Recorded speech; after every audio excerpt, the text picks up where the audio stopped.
event on how the recession and the government's policy responses to it are affecting labour markets of cities and towns across the country, and what this means for future labour market policy. In a moment, we're going to hear from our speaker, my colleague Elena Magrini. As always, the event is being recorded and will be made available after the event on our website, along with the slides that Elena is going to share with us very shortly. Those new to Zoom, I don't suppose there are many of us left now, but if you are, select speaker view, I think is probably the best way for you to watch and participate. And if you can keep your microphones on mute during the event, that would be great, unless of course I ask you to submit your, or when you ask your question, then you need to come off mute in order to do that. The hashtag for the event is CFC COVID jobs. After Elena's presentation, which will be about 20 or 25 minutes, there'll be 30 or so minutes for questions. If you have a question, you can submit it via the chat function by sending a message to ask a question. You can see that in the channel. Ask your question, submit it. You don't have to wait until the end. You can be submitting questions along the way, and we'll get through as many of them as we can. And I'll say a little bit more how we're going to do that. We'll expect you to ask your question rather than me. So a good opportunity for you to think about it and then get ready for it. We'll be finished by 12 o'clock. So that's how we're going to run it. Our speaker today, as I've already said, is my colleague Elena Magrini. Elena is a senior analyst at the Centre for Cities and leads on all of our skills and employment work. And Elena, as I've said, is going to set out the latest labour market statistics for cities and towns, and then the policy implications that flow from that. Elena, over to you. Thanks, Andrew. Yes, so what we're going to talk about today is how the recession is affecting different parts of the country. We have quite a lot of developments that have happened in the last literally 10 days. A lot of new data is available.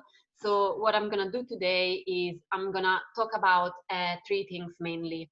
First of all, we're going to look at the increase in claimant count since March 2020. So that will give us a little bit of an understanding about how unemployment might be rising in different places across the country. And second of all, we're going to be talking about the take-up of the job retention scheme, so the furlough scheme the government has put in place to protect businesses and workers during the crisis, and the self-employment income support scheme. And it's really great that this data is now available. It wasn't a month ago when we were looking at the stats for claimant count for April, and so that gives us quite a good picture and understanding of what is happening in the labour market right now as a result of the lockdown of coronavirus. And just before I start, obviously, we know that some of these data, especially the claimant count data, comes with its own caveats. Obviously, the changes in the generosity of the scheme related to government policies in relation to coronavirus means that some of the people on the scheme might be still in work and not exactly unemployed. But this what we're trying to do here with these three measures and what we're looking at today is how they are varying across the country and what that can tell us in terms of policy. And obviously, always important to remember that behind all these stats, there are actually people up and down the country that are losing their jobs, they're being on the furlough scheme. And so it's really important that we consider the policy implications behind that. With these caveats in mind, first of all, let's start looking at claimant count. What we see is that there has been an unprecedented rise in unemployment claims since March, so since the lockdown. As of March 2020, there were 1.2 million people claiming unemployment benefits, either in the form of universal credit or job seekers allowance. As of May 2020, the number was 2.8 million. So there's quite an unprecedented increase in the number of people claiming unemployment benefits. And it means that as of May 2020, there were approximately 6.4% claimant counts per working age population across the UK. So quite a large number overall. Then the second thing that we see is that this spike, this increase, has occurred everywhere in the country, but at different paces. So when we look at the increase in between March and April, so the first month or so after the lockdown, what we see is that unemployment claims grew quite a lot, especially in cities and large towns with weaker economies in the north of England and in the Midlands. Blackpool, Liverpool and Hull were, as of April 2020, the three places that saw the biggest increases in the number of people claiming unemployment benefits. And so initially it seemed like what the picture that was coming out was that weaker economies were being hit hardest. However, and that's very interesting, and that's what the data that came out on Tuesday adds to the picture. What we actually see in terms of the change in unemployment claims from April to March is a completely different picture. So two things to notice on this slide. First of all, when looking at the map, we see much more green and less purple than in the map before.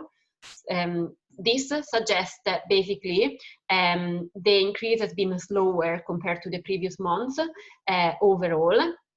But then the second thing that we see on this map is that there are quite a lot of purple dots in the south of England. So if in the first month it was weaker economies in places like Blackpool or Hull that saw the largest increases in unemployment, now it is cities and towns in the south of England, places like Crawley, Luton, Northampton, even London, they're seeing the biggest rises in unemployment claims. And these places are places that normally usually have a strong economy. So then, what does this mean for the static picture when we look at May? Well, first of all, when we look at the overall number of people claiming unemployment benefits in different parts of the country, what we see is that it is still weaker economies in the North and Midlands that have the highest rates. So when we're thinking about unemployment claims in May, we have places like Blackpool, Hull and Birmingham having almost approaching 10% of claimant count rate right now. And that's quite a large level. And with the exception of Luton, all the cities with the highest levels of claimant count as share of working age population are all in the North and Midlands, and they all tend to be weaker economy. This is true both in terms of all workers, which is the picture you're seeing here on this slide, and for young people. With the interesting thing about young people actually being that the variation in between the places with the highest level of young people claiming benefits and the lowest level be even wider than the overall total population. So if you think about Blackpool, we saw in the previous slides that the overall claimant count rate was just above 10%. For young people, instead, is 12%. And that in itself is not surprising because usually young people unemployment rates are higher than those of the overall workforce. But then it's very interesting that when instead we look at Cambridge, the unemployment claimant count rate for young people is actually lower than the one for the entire workforce and is at 2.2%. So quite a large variation across the country, even wider than for all workers.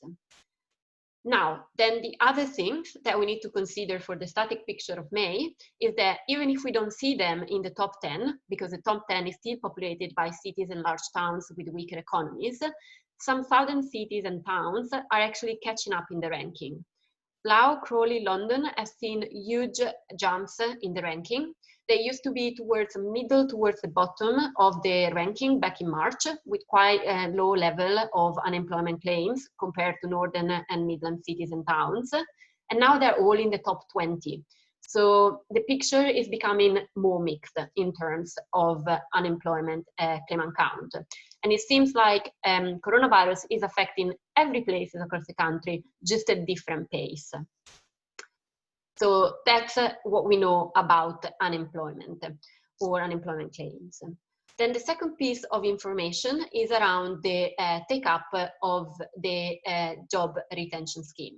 We know the scheme was put in place by the government to support the businesses and workers during this crisis. And thanks to the data that was released by HMRC last week, we can see how different places have been using this scheme. We know that overall, 27% of the UK workforce, approximately 8.9 million people, have been put on the scheme for at least 3 weeks since the beginning of the lockdown, since when the scheme was first launched. And again, what we see is quite a big variation across the country in terms of the take-up of the scheme. Crawley is the place that saw the largest take-up in the program, with approximately 34% of workers put on the scheme for at least a 3 weeks period since the beginning of the scheme, followed by places like Burnley, Slough, and Sunderland. And what it is really interesting to see here is that actually the places that have seen the largest increases in the largest take-ups in the number of workers put on the furlough scheme are also the places that have seen the largest increases in unemployment claims. So if you think about the places that are using the job retention scheme more, Crawley, Burnley, Slough, Luton, they also have seen quite large increases in unemployment claims. On the other end, places like Cambridge, Oxford, Exeter, they haven't seen a massive take-up in the furlough scheme, and they actually haven't seen such a large increase in unemployment compared to a place like Crawley. So what does that actually mean? Well, in a sense, we obviously know that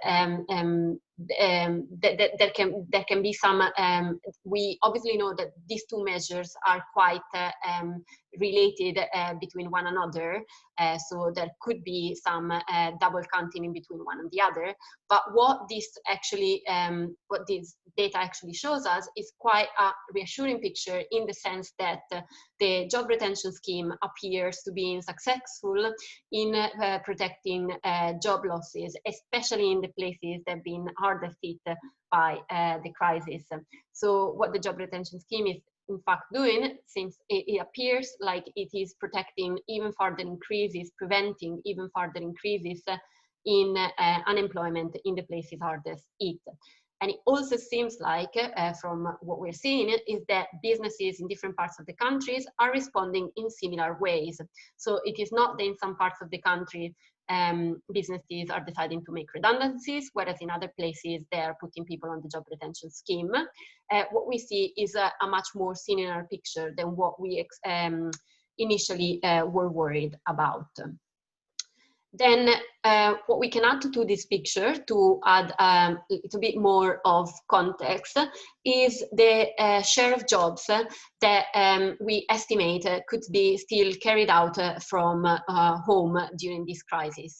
And what we see is that the places that have seen largest take-up in the job retention scheme and largest increases in unemployment claim accounts are places where people are less likely to be able to work from home during this crisis. Whereas in places like Cambridge, Oxford, and Exeter, for example, part of the reason behind the lower take-up in the job retention scheme, or in the increase in, or a smaller increase in claimant count, can be partly related to the fact that most of the jobs were unaffected by the crisis and were able to continue to be done and carried on from home. Then, with that in mind, third piece of the jigsaw, the self-employment income support scheme. This is the scheme the government has introduced to protect people that are self-employed during this economic crisis. It's important to note that not all self-employed people are eligible for this scheme.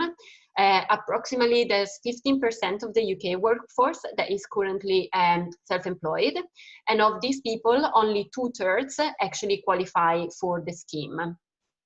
And that's because the scheme is only available for self-employed people who have been self-employed for at least three financial years and that have earnings below 50K.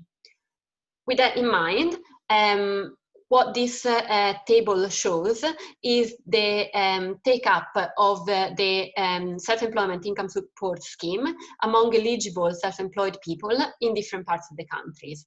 And what we see is that in places like Blackpool, Wigan and Plymouth, a much larger share of self-employed people that are eligible for the scheme decided to apply for the scheme. Whereas in places like Peterborough, Oxford and Cambridge, a much lower share of people that are self-employed and are eligible for the scheme decided to apply for it. All in all, what does this mean? What does it mean for policies? First of all, let's have a look at all these measures put together. Now, again, the numbers in these pictures needs to be taken with a pinch of salt. We know that there are some double counting. Somebody could have been put on the job retention scheme for the first 3 weeks since the scheme was launched. Their employer might have decided afterwards to lay them off, and that would figure in the claimant count figures. But what we're here to show with this graph is that the variation in the cap of these schemes from one place to the other. And what we see is that some places are being much more reliant on the government support than others.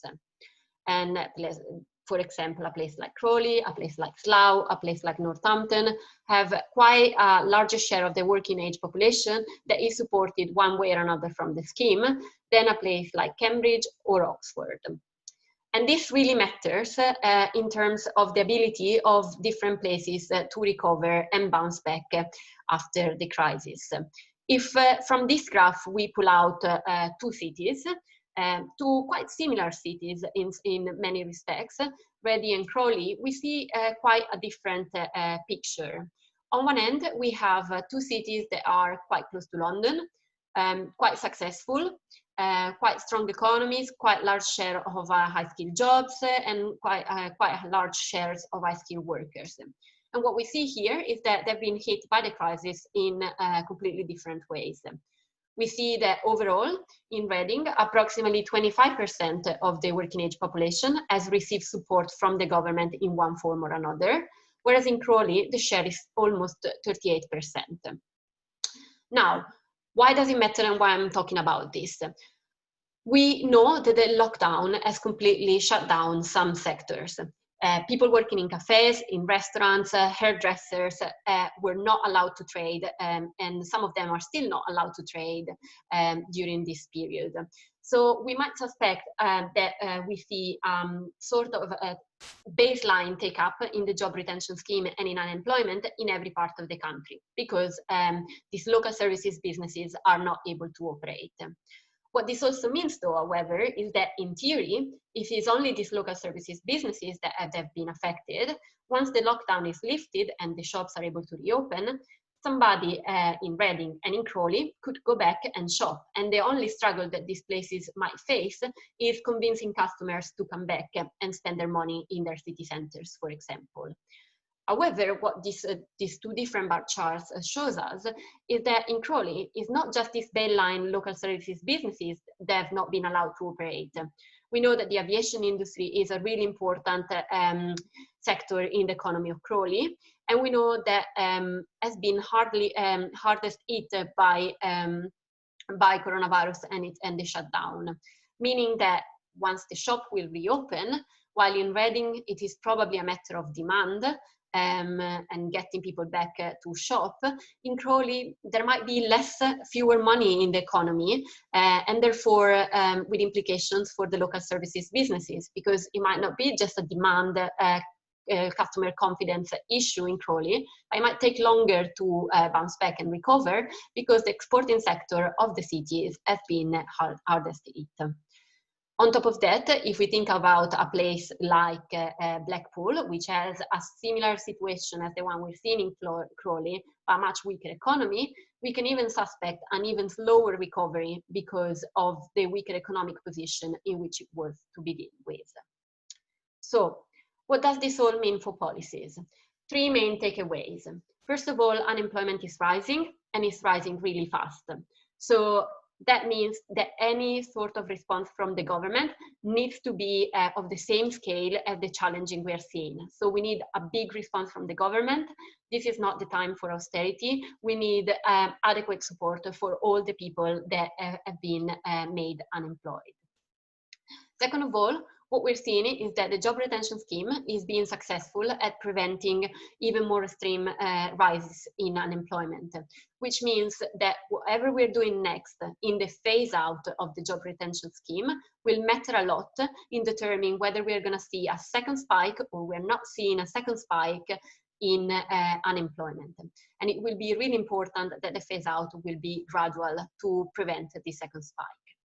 And thirdly, what we're seeing is that coronavirus has hit every place, but at different pace, suggesting that the recovery might also take a different time and in different places, which means that not only we need a big response, that it is gradual, but we also need it to be locally tailored to reflect the differences in between all the different local labor markets and the challenges they're facing. So, lastly, what can the government do about it? Well, first of all, we need to support people to quickly go back to work. A bunch of people that are currently made unemployed likely will be able to bounce back in the labor market quite quickly. And to make sure that we can ensure that the majority of these people can bounce back quickly, we need better matching services, investment in Job Center Plus and in career advice, so that people can be connected with the opportunities that are being created in the labor market. Second of all, we need a careful phase out of the job retention scheme, in which we are shifting the support from the businesses to the workers. And this is particularly important when we're thinking about groups that will find it harder to bounce back in the labor market, be that because they're young people or because they're older workers. And what we need to do here is trying to think about what kind of skills support in terms of grants for upskilling and retraining, for example, we can give to these people to prepare them for new jobs and bouncing back into the labor market. Lastly, and you probably heard me before saying this in previous webinars, if you've been with us for quite some time, supply side intervention might not always be enough, especially in places with weaker economies. So alongside supply intervention, we also need to think about how to support job creation in places with weaker economies. We've heard a lot about the government and talking about green recovery and the creation of new green jobs, and that could be a way, as well as infrastructure projects. But the important takeaway here is that for some places, supply side intervention will not be enough, and we also need demand side intervention. That's it from me. That's my last slide, and I'm going to hand over back to Andrew. Brilliant. Thank you very much indeed, Elena. And for those of you that know our work or have been have come on to our other events that we've done, the analysis that Elena's so very clearly put out today, when you look at the other points of analysis that we've done, whether that's relating to household debt or the strength and the shape of high streets and city centres up and down the country, or whether you're looking at productivity in a sense of our worries about low levels performance of productivity in many of our places, or indeed if you're looking at the general kind of health of different places and the people obviously that live in them, there is a very strong relationships between a lot of those other issues and the state of the labour market. So there's a compounding problem and worry in that our weaker households, our weaker places are least able to withstand the current situation and are at least endowed with the assets and the resources that they probably need in order to make whatever happens post recession, post lockdown, to make the best of it as well. And so, I think there's a kind of double worry that all of these things play off on each other, which does require, I think, an activist policy agenda that is not just central government, but actually local government and all the different actors that are play out at the local level as well. So in terms of, we can get into sort of Q&A. Don't forget, post your questions to ask a question. If there's points of clarification, which you've had a couple, which I'll come to in a moment, or reflections on policy, we'd like to hear what your thinking is on policy, and maybe get Elena to say a little bit more about where she thinks the kind of current policy response is, given what we would like to see, and how big that gap is. So kind of forewarning on that. But for the Q&A session, Ellen is going to be joined by our colleague Katrin Enenkel.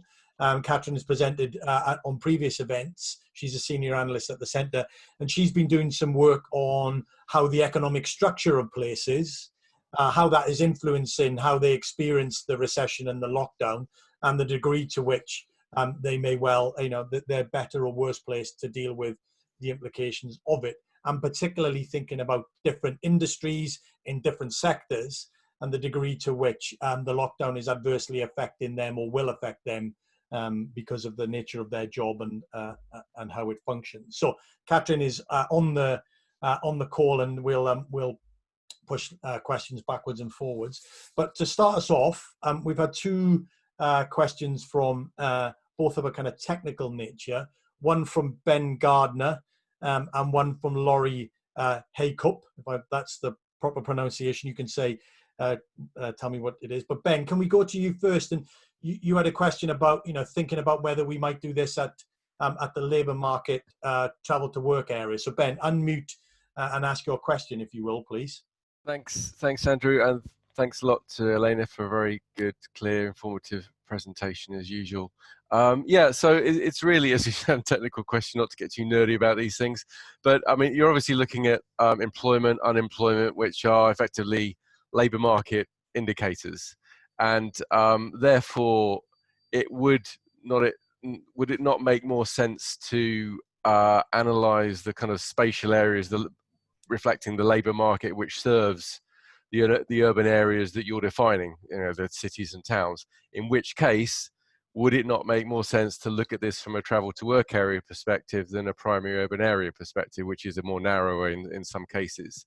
And I know travel to work area is likely to be massively redefined in a couple of years when they remeasure these things, but for now, as we are, you could be seriously underbounding some of the city measures you're trying to look at.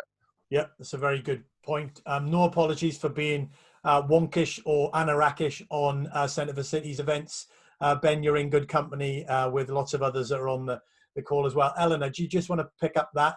And we did look a little bit about some of these sorts of things, but it's a good point from Ben. What we measure matters. How we measure it also matters. So just your general thoughts on that.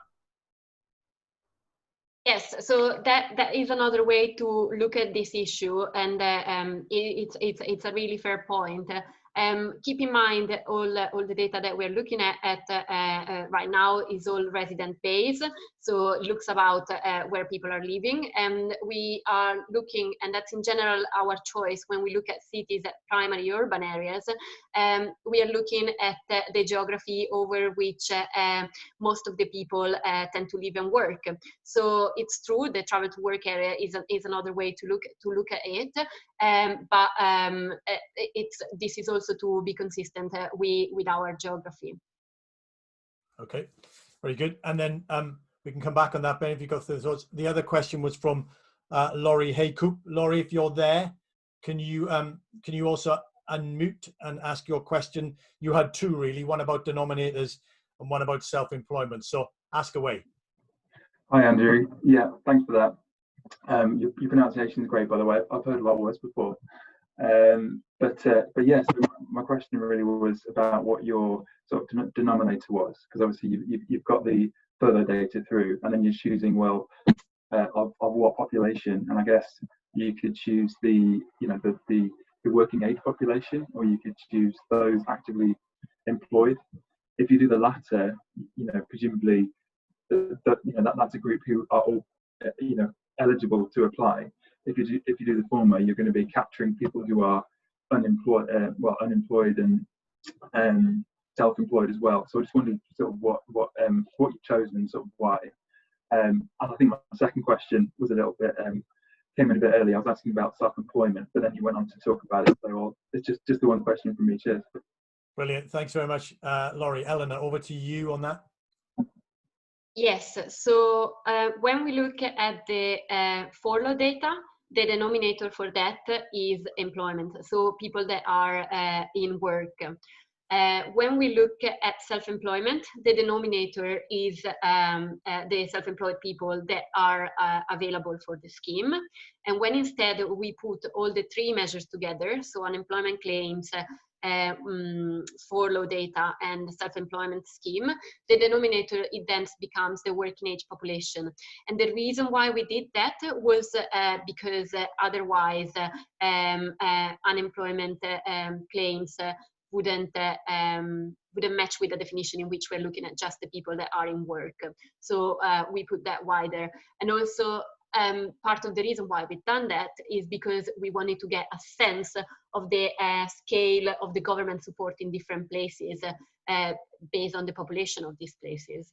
Okay, excellent, great.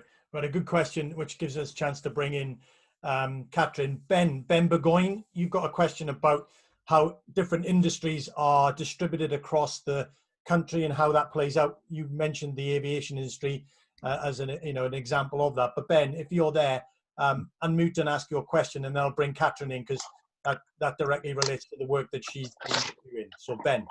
Great, thanks. Yeah, I'm hoping there's not another Ben Burgoyne on the line. This is Bob Burgoyne. If there is, then find out in a minute. Surname. So thanks a lot for the session. Really interesting. Now, I was struck by your highlighting the aviation industry as kind of driving, a difference in the level of impact between those two towns. I was just wondering whether you've done any analysis looking at other industries that are likely to be more heavily impacted by the COVID crisis. So international tourism was one that sprang to mind, just to be able to, make an estimation of which places are likely to be struggling more for those reasons. Yeah, that's a very good question, which touches on many different aspects. There are also some big policy questions, I think, in relation to certainly to those places that are particularly concentrated in certain industries and the dilemma they face as to whether to double down on those industries and to make more of them if they possibly can, but then run the risk that if the external world changes or it goes against them, that they may well be severely impacted, which would be a good policy conversation to be had. But Catherine, you're on the call. This is precisely what you've been looking at. So just give us your overview on the industrial structure and how that's playing out in our analysis and what we think is happening. Hi Bob too. Hi. As Andrew already said, I've exactly done this in a previous work where we haven't had so many data, but based on like estimations how actually the industry could be affected across different places. And there we were particularly looking at different industries. We know manufacturing may be harder hit, but for sure also like retail, but the whole tourism industries. And now we see in this data Elena just presented how this may actually play out. And I think this is just a closer look now of the data, because I think when we look at specific industries, particularly exporting businesses with a lot of with a high share of extremely skilled people, we may not see those effects in the labor market yet, because those companies may like following a different strategy. So you may know from a lot of work in labor markets that actually the higher skilled the person is, the less probable is that it's like laid off immediately or furloughed immediately. So at the moment, we see a good mix of like cities performing not so great when it comes to government support, which has like high shares of people working in aviation, because this is like an exporting industry, which is hardly and immediately hit now. So we have Crawley, Slough, and Luton, all due to their airport activities and economic concentration on the top. And we also have like some weaker places like Blackpool on the top, where we know, okay, this probably is driven by industries such as tourism. But we also expect other industries, like look at like car manufacturing or Derby, Rolls-Royce, where we know these are high-skilled people to be affected in the future. So because the employment strategies of the employers at this moment probably is to keep these people in work, and then after a strategy is developed on how to develop these industries further, they will also probably see an increase in unemployment or maybe furloughing. So yeah, but at this point, the places at the top are mostly those places which have rather low-skilled industries as a higher share. Yeah, and it's our analysis in part is trying to think about the economy and the jobs that and the industries within it, Catherine, from a perspective of crudely whether they're we like to try to think of them as being whether they're exporting or local services, or other terms are tradable and non-tradables, and thinking about you have to think about those sorts of jobs in a slightly different way. Do you want to say anything on in relation to that? Yeah, I think why we think in like exporting industries, so like industries which sell not in their local market but across the regional or international markets and local services, we mainly think about this when we've developed our policy framework, because exporting industries such as aviation, etc., play a large role in the industries because they are basically having impact on all the local services, creating the demand, good for the prosperity. And then when we see that in some places where, for instance, Crawley, Slough, Luton, but maybe also in Derby, where Rolls-Royce plays a big role, those jobs are affected and cannot help the local economy to be prosperous. Those places may also face like much more difficulties to recover in the long run.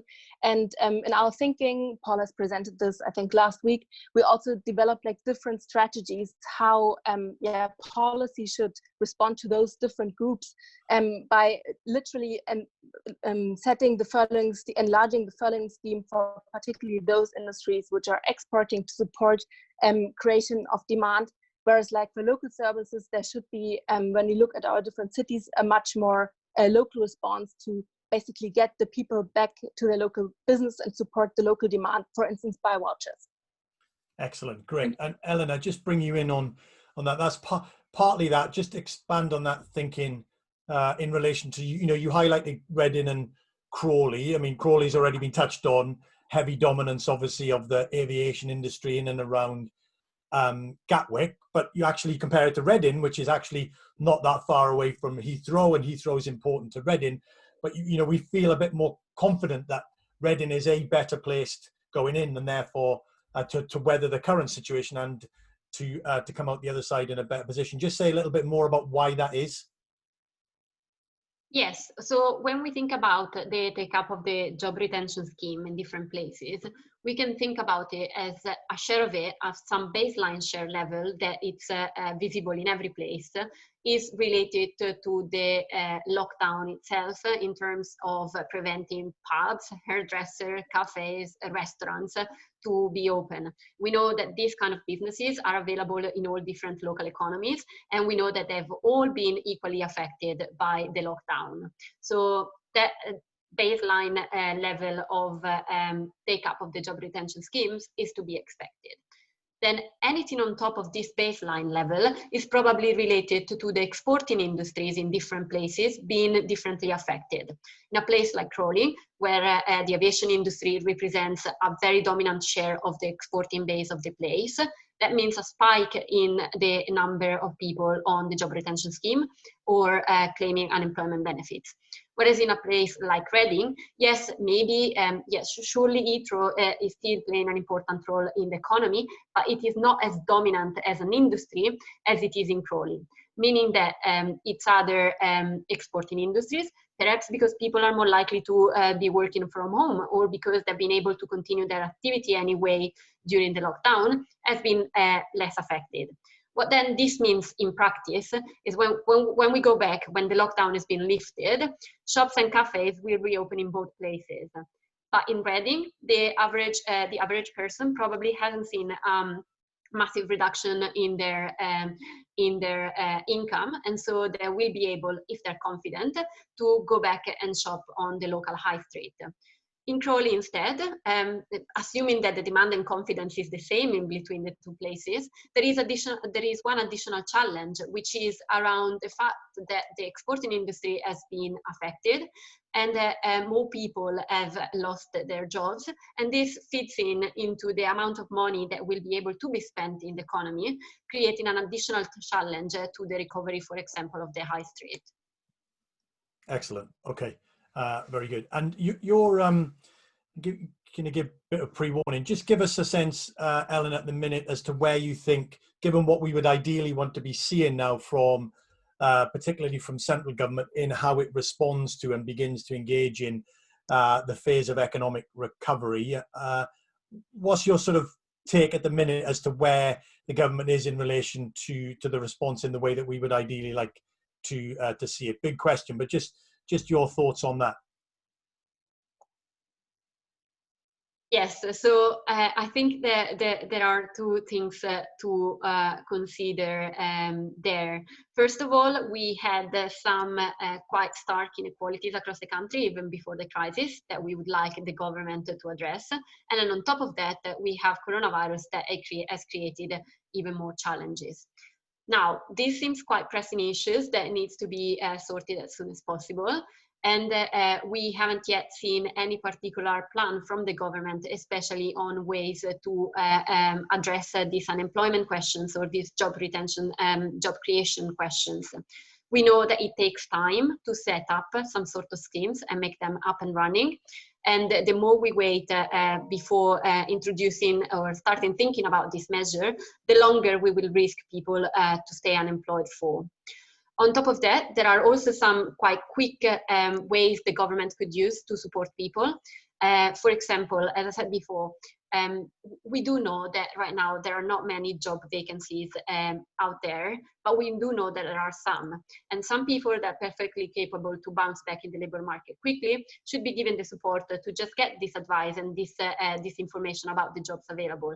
But we know that during the lockdown, partly because of the lockdown, all the activity from the government in terms of job seeker support has been suspended, meaning that even the little things that we could do right now, the quick wins we could do right now to help a big chunk of the population to go back into the labor market have been stopped. And that might have quite implications for the future. Excellent. Okay, and on this theme, Elaine Burston. Elaine, if you're still on the call, you've got a question in relation to funding FE, which is very close to Eleanor's heart. So Elaine, unmute and ask your question, and then we'll get Eleanor's response on that as well. Elaine. Okay, can you hear me all right? Yes, perfectly. Yeah, on my laptop. Well, before the lockdown, there was already a significant number of individuals who had been absent from the labour market or from their employment due to long periods caring for others, predominantly women. And, there was a scheme, fortunately, that was just sort of taking, had started with the Government's Equality Office to help people returning, because often people are returning to their place of work and time's moved, particularly depending on what industry, but time has passed and they're not actually skilled for the job. So, you were just talking about possible grants for upskilling and retraining, and this is an area that concerns me because we're going to have even more people who are, been furloughed or, are looking to for other employment. So that is an area that, I don't know, what the government plans are, but it's an area that I really am focused on. Brilliant. Thanks very much. Anything you have. Elaine, no, quite. Eleanor, FE and how we get the more money in and better outcomes from it. Yeah, I mean, I think this is a very important question, and it's something, as Andrew said, something that we really care about at Centre for Cities, and we were already calling before the crisis for further increases in funding for FE and increases in take-up, because in the last few years we've seen quite sharp drop in the number of people participating in further education. In terms of the evidence, we know that FEs play a particularly important role, especially for people that are unemployed, especially for people that are farther away from the labor market, so long-term unemployed, and especially for vulnerable groups like young people.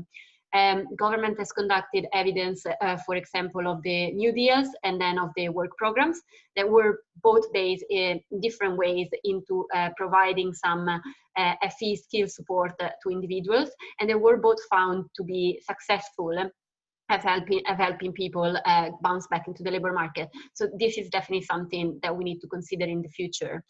And for this time round. And then it's also important, I think the point you raise is really important to stress that a lot of people will be unemployed. Not all people will require a lot of support to go back into work. And what the government should be doing is targeting those groups that are farther away from the labor market, that will find the biggest barriers to bounce back into the labor market, and focus the support on these groups the most. Okay, excellent, very good indeed. So let's keep on this theme. Jeff Austin, Jeff, you asked 2 questions. Your second question, which is about Brexit, you can't ask that. Well, you can, but it's a difficult question, and the short answer, it makes everything a bit more complicated than it probably would be anyway. But your first question is about firms and their role in training. So Jeff, unmute and ask your question if you're there, please. Jeff? Yeah, hi. Yeah, over the years, training schemes which are not linked directly to trade bodies or specific large businesses have not necessarily improved the success rate of very poor, poorly educated performers in the labour market.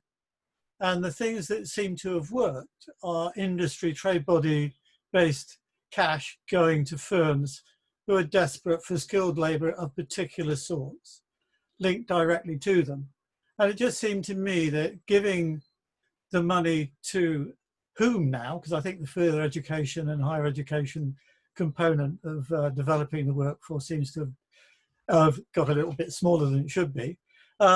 What's Elena's thought about channeling money through those budgets? Are there sufficient organisations and will amongst businesses, does she feel, to actually run schemes directly related to employers' requirements? Excellent, great. Thanks very much, Jeff. Considered great questions from you as always. So there's 2 things there, Ellen, to get your thoughts on, bring Catherine in as well. One is the importance of the connection to the labour market through job readiness and actually maybe even job guarantees, which we've seen in the past as a stimulant really to bring people into the skills space. And then a broader question about, do we have the institutions, maybe not necessarily only the FE colleges, but actually a broader set that need also to be involved in the provision of it and the development of. So Eleanor, thoughts from you on that? Yeah, I think these are both great questions and great point to raise. Definitely around the institutions point, there's definitely much more that needs to be done, much greater investment, much greater awareness of what's available in different places, and a much better link in between what the supply is and actually what the demand among employers is. Suppose one of the big challenging, especially if I think about young people right now, and so the role of businesses, is that if we think about the type of jobs that young people would normally go into as they start their careers, those are the kind of jobs that have been most affected by coronavirus. And so that means that in practice, like for example, we're seeing it with the apprenticeships. We know that the number of apprenticeships has dropped massively since the lockdown. Firms are taking back their words because of the uncertainty, and because it takes a lot of time to train young people. So there are additional challenges here that we haven't faced before, and that needs to be thought through. And obviously, a job guarantee, or perhaps an opportunity guarantee in which young people can find a job or a training opportunity might help. But there are quite some big challenges ahead.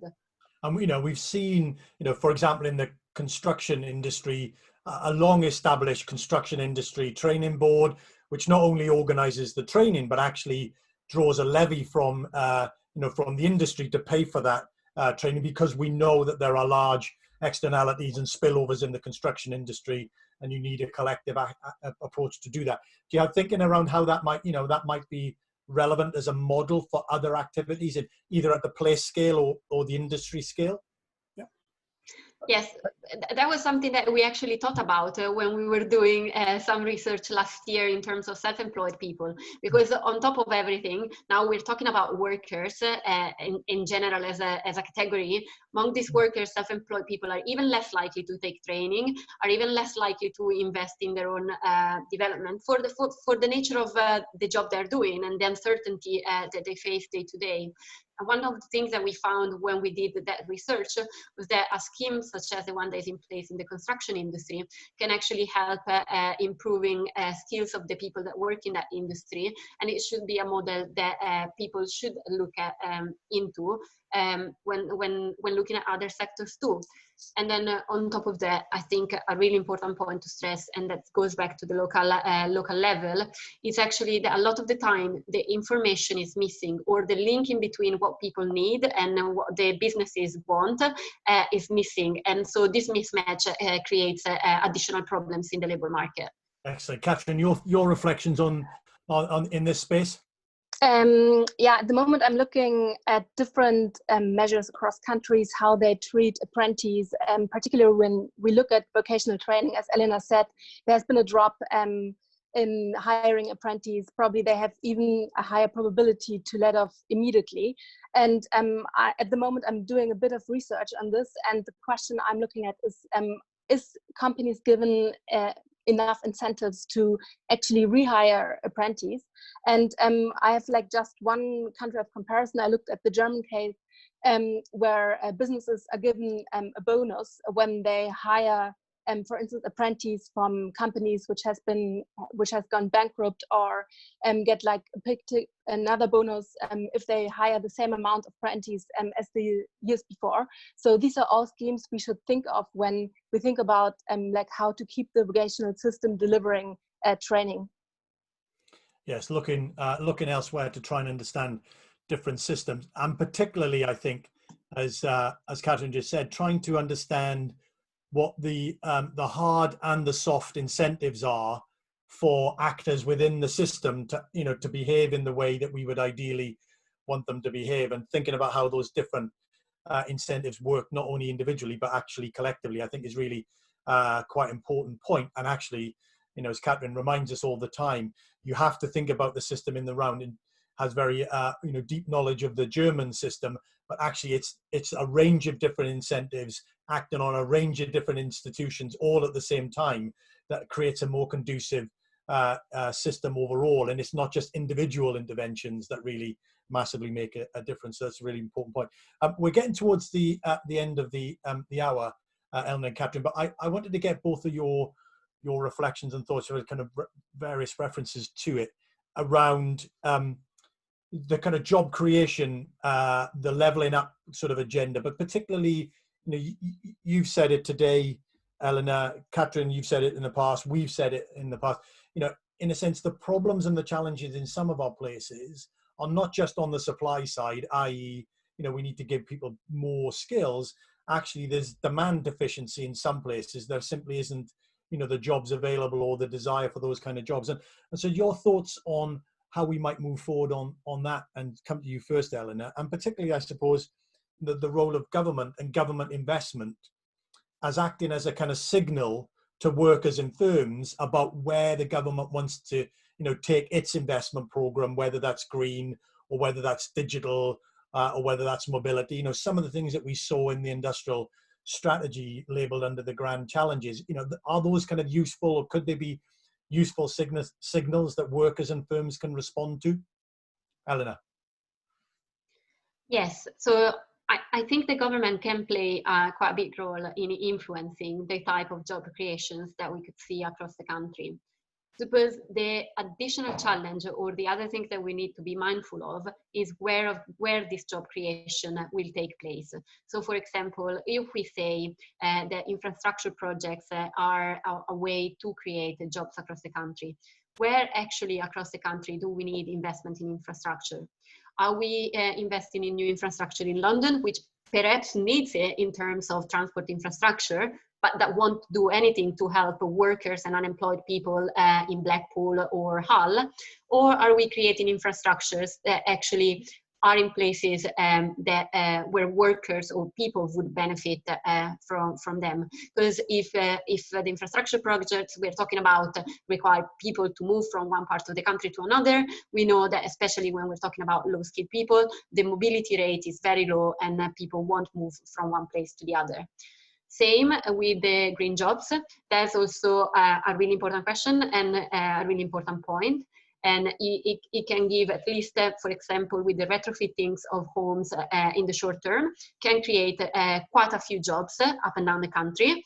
The question there is then how specific these jobs are and how transferable the skills that people learn in these jobs will be for other jobs once we retrofitted all the homes.